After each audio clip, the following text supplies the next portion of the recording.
ദൈവത്തിന് മഹത്വം കൊടുത്തേ പറ്റത്തുള്ളൂ. ഇന്ന് പകൽക്കാലം അങ്ങനെയാണെങ്കിൽ അതിന്റെ അവസാനത്തെ വാക്യോടെ വായിച്ചിട്ടുണ്ട്. യഹോവ നിന്റെ ഗമനത്തെയും ആഗമനത്തെയും ഇന്നു മുതൽ എന്നേക്കും പരിപാലിക്കും. യഹോവ നിന്റെ ഗമനത്തെയും ആഗമനത്തെയും, നിന്റെ ചോദ്യം തുടങ്ങിയപ്പോ മുതൽ, നീ അറിവ് വെച്ചപ്പോ മുതൽ ദൈവസന്നിധി ചോദിക്കാൻ തുടങ്ങിയില്ലേ, എനിക്ക് സഹായം എവിടെ നിന്നാണ്?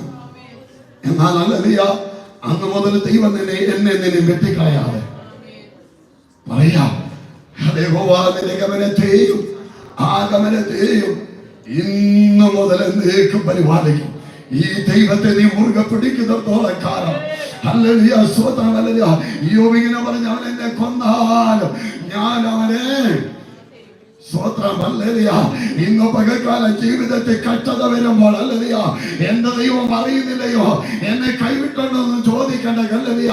എന്നാൽ ഇന്ന് പകൽക്കാലം ഒരിക്കൽ കൂടെ പറയട്ടെ, നിന്റെ ഗമനത്തെയും ആഗമനത്തെയും ഇന്നു മുതൽ എന്നേക്കും പരിപാലിക്കുന്ന, നീ ഇരിക്കുന്നതും എഴുന്നേക്കുന്നതും നിന്റെ നിരൂപണമൊക്കെ തീവ്രത്തെന്ന് അറിയുന്ന, അടുത്ത നിമിഷങ്ങൾ നീ എന്താകണമെന്ന് മുൻകൂട്ടി പ്രഖ്യാപിച്ചൊരു ദൈവം പറയുക, ഞാൻ നിന്റെ ഗമനത്തെയും ആഗമനത്തെയും ഇന്നു മുതൽ എന്നേക്കും പരിപാലിക്കും.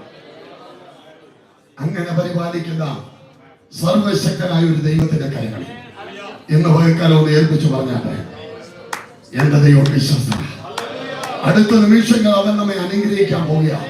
ഈ ഓഡിറ്റോറിയത്തിനകത്ത് മുഴങ്ങേണ്ട ദൈവീയ ശബ്ദം, ഹല്ലേലൂയ, സ്തോത്രം, നമ്മുടെ പല ചോദ്യങ്ങൾക്കും മറുപടിയായി തീരട്ടെ. സ്തോത്രം, ഹല്ലേലൂയ, സ്തോത്രം. എല്ലാ നിരാശകളും വിട്ട് ദൈവിക പാതപെടുത്തി നമുക്കായിരിക്കാം. വലിയവനായ ദൈവം നമ്മെ സഹായിക്കട്ടെ. പ്രത്യാശയോടെ ധൈര്യത്തോടെ ആയിരിക്കാം. വലിയവനായ ദൈവം നമ്മെ പേരെയും അനുഗ്രഹിക്കും. അനുഗ്രഹിക്കപ്പെട്ട ദൈവത്തിന്റെ വചനം ദൈവം നമ്മെ കേൾപ്പിച്ചത് ഓർത്ത് കരമേൽത്തി ദൈവത്തെ സ്തുതിക്കാം. കുഞ്ഞുങ്ങളെല്ലാം ഇപ്പൊ എഴുന്നേറ്റ് നിൽക്കും, അവരൊരു പാട്ട് പാടും. കുഞ്ഞുങ്ങളെല്ലാം